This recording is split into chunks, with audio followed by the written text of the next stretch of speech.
سلام، من حسام هستم و امروز میپردازیم به گوشی A52 که جدیداً وارد بازار ایران شده. همزمان دوتا گوشی دیگه هم سامسونگ از سری A داده، A32 و A72 که هر ستای اونو خیلی سر صدا کردن. توی مارچ سال 2021 معرفی شده. گوشی خیلی جدیدیه، طراحی اون خیلی شباهت زیادی به پرچمدار سامسونگ داره.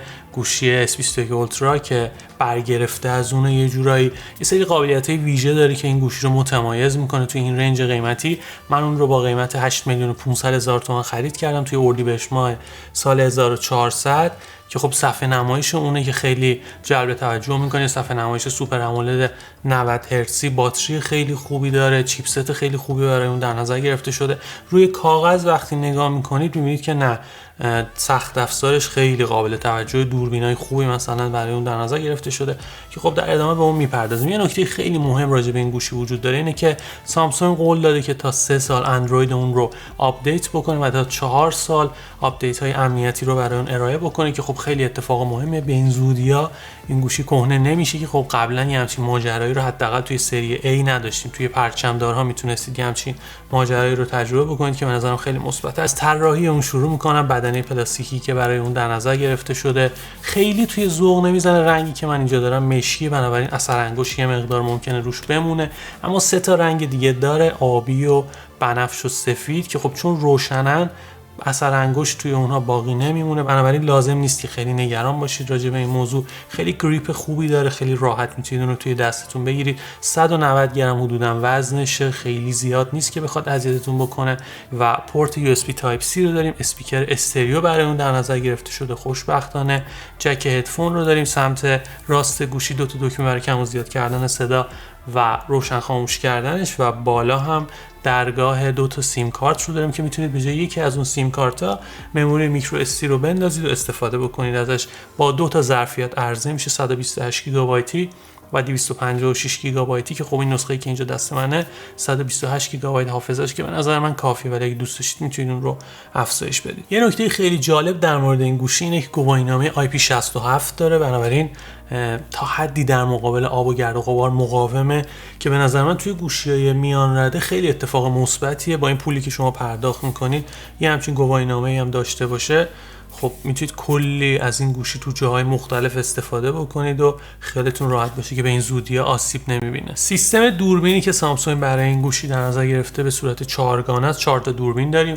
دوربین اصلی 64 مگاپیکسلی که خب خیلی خوب، رزولوشن بالایی رو بهتون میده، میتونید عکسای خوبی رو باهاش ثبت بکنید و به صورت پیشفرض با 16 مگاپیکسل عکاسی میکنم. اگه دوست داشتید میتونید سویچ بکنید روی اون حالتی که رزولوشن بالاتری داره و جزئیات بیشتری رو از صحنه ثبت بکنید. دوربین دومی دوربین اولترا واید 12 مگاپیکسلیه که خب خیلی رنگاش شبیه به دوربین اصلی و خیلی اتفاق خوبیه و تا حدی جزئیات قابل قبولی رو بهتون میده، اما ممکنه یه مقدار اطراف سوژه ها هیلو رو احساس بکنید. اونم به خاطر HDR افکتی که توی این گوشی وجود داره که میتونید اون HDR افکت رو آف بکنید که چنین مشکلی توی عکساتون به وجود نیاد. 2 تا دوربین دیگه هم داره که یکی ماکرو 5 مگاپیکسل و اون یکی برای تشخیص عمق که واقعا من درک نمی‌کنم وجود همچین دوربینایی رو توی گوشی. اگر دوربینای خوبی بود توی پرچمدارهاشون میذاشتن، حتما به این نکته دقت بکنید. ولی خب با یه مقدار هزینه بیشتر میتونید برید سمت گوشی A72 که توی اون گوشی دوربین تلفوتو داریم که واقعا بازی رو عوض میکنه و میتونید خیلی کارهای خلاقانه تری رو باهاش انجام بدید. نایت مود هم توی این گوشی وجود داره که میتونید موقعی که شب عکاسی میکنید با گذاشتن روی حالت نایت مود عکسای بهتری رو باهاش ثبت بکنید. داینامیک رنج عکس ها نسبتا قابل قبوله و شارپنس و جزئیات خوبی رو میتونید موقع عکاسی با دوربین اصلیش از اون عکس انتظار داشته باشید. یه دوربین سلفی 32 مگاپیکسلی که میتونید عکسای خیلی خوب و شارپی رو باهاش ثبت بکنید. و یه نکته که عجیب غریبه راجبش وجود داره اینه که یه رینگ نقره‌ای دورش گذاشتن که نمیدونم چون یه مقدار مخصوصا وقتی یه گوشی خاموشه حواس آدمو پرت میکنه. و باید درباره تصویربرداری بهتون بگم که دستتون خیلی بازه. من UI سامسونگ رو هم خیلی دوست دارم. موقع تصویربرداری به راحتی میتونید رزولوشن و کیفیت تصویر رو تغییر بدید که خب میتونید به صورت 4K هم با این گوشی تصویربرداری بکنید و به نظر من پرو ویدیویی که برای اون در نظر گرفته شده خیلی دستتون رو باز میذاره. من توی گوشیایی که توی این رنج قیمتی یعنی همچین قابلیتی رو ندیدم. پرو فوتو رو داریم، یعنی میتونید عکاسی با تنظیمات شخصی رو داشته باشید، اما پرو ویدیو رو من فقط توی گوشی‌های سامسونگ، اونم گوشی‌های پرچمدارش میدیدم که خب توی گوشی A52 هم وارد شده و میتونید تصویربرداری خلاقانه‌ای رو باهاش داشته باشید. اضافه بکنید به این ماجرا OIS یا استابلایزر اپتیکالی که برای دوربین اصلی این گوشی در نظر گرفته شده و بهتون یه سری تصویر نرم و روون رو میده که خیلی نقطه مثبتی تلقی میشه. میرسم به صفحه نمایشی 6.5 اینچی اون که فول اچ دیه و 90 هرتزی سوپر امولد، رنگای خیلی خوبی داره و توی این رنج قیمتی واقعا یه صفحه نمایشیه که توی بقیه گوشی‌ها نمیتونید پیدا بکنید. 800 نیت روشنایی اونه، بنابراین توی نور آفتاب به راحتی میتونید محتوای گوشی رو ببینید. خیلی دقت بکنید به این روشنایی، خیلی نکته مهمیه، باعث میشه که در طول روز اصلا احساس این رو نکنید که یه گوشی ارزون یا یه گوشی مید رنج دستتونه. حتما دقت بکنید به این موضوع. یه نکته منفی راجع به این گوشی وجود داره، سنسور اثر انگشته که بیش از حد پایینه، بنابراین دسترسی بهش خیلی آسون نیست و به صورت اپتیکال هم که هست خیلی سرعت بالایی رو ازش انتظار نداشته باشید. عملکرد این گوشی هم بسیار قابل توجه، چیپست اسنپدراگون 720G برای اون در نظر گرفته شده که خب خیلی چیپست به‌روزی، خیلی هم محبوب، خیلی از گوشی‌ها استفاده کردن از این چیپست، بنابراین میتونید گیمینگ رو به راحتی توی اون تجربه بکنید. بروز کردن تو منوها هم خیلی لذت بخش و حس خوبی رو بهتون منتقل میکنه. فقط باید دقت بکنید که توی این رنج قیمتی یه سری گوشی‌های دیگه هستن که چیپست‌های بهتری دارن، مثلا پوکو X3 پرو که خب چیپستش خیلی بهتره، قیمتش هم دقیقاً توی همین رنج. اگر شما مخصوص گیمینگ میخواید گوشی خرید بکنید باید برید سمت مثلا همون پوکو X3. یا یه موضوع دیگه هم وجود داره، اینه که میتونید حتی با قیمت پایینتر این چیپست رو توی بعضی از گوشی‌ها پیدا بکنید. مثلا ریلمی 7 پرو دقیقاً همین چیپست رو داره ولی 1 میلیون تومان از این گوشی ارزون تره. توی انتخاب هاتون ممکنه که اینا تاثیر بذاره.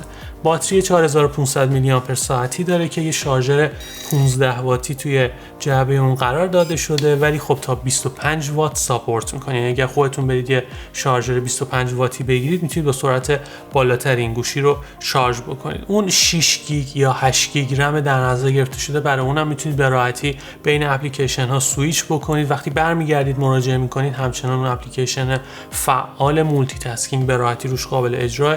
کلا حس بهتری رو بهتون میده موقع کار کردن با گوشی.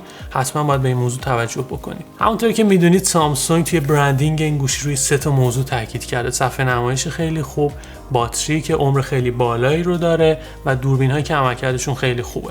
اگه بخوام خیلی روک و راست بهتون بگم، خب صفحه نمایش که آره حرف نداره. باتریش هم که خب واقعا خوبه، قابل قبوله، شارژر 25 واتی رو میذاش توی جعبه. و خب در مورد عملکرد دوربین هم باید بهتون بگم که خیلی عالی نیست که مثلا فکر بکنید که با این قیمت یه دوربین خیلی عالی گیرتون میاد، مخصوصا با وجود اون دوتا دوربین ماکرو و تشخیص عمق که به نظر من بی‌مصرفه. ولی خب میتونید عکسای خیلی قابل قبولی رو باهاش ثبت بکنید. در کل میتونم بهتون بگم که یه پکیج ارزشمند، انگار که گوشی S21 لایت رو خرید میکنید و مطمئنم که اونایی که میرن سمت این گوشی لذت میبرن از عملکردش. خیلی ممنونم که این ویدیو رو تا انتها تماشا کردید. اگر این ویدیو رو از طریق پلتفرم یوتیوب تماشا میکنید حتما این کانال رو سابسکرایب بکنید، اون زنگوله کنارش رو هم بزنید، بهم بگید که نظر شما راجع به این گوشی چیه و بین 3 تا نسخه مختلف یعنی A32, A52 و A72 شما کدوم یکی رو انتخاب میکنید. خیلی ممنونم که نظر میدید، کامنت میذارید و امیدوارم که این اتفاق یه روند ادامه دار باشه. مرسی.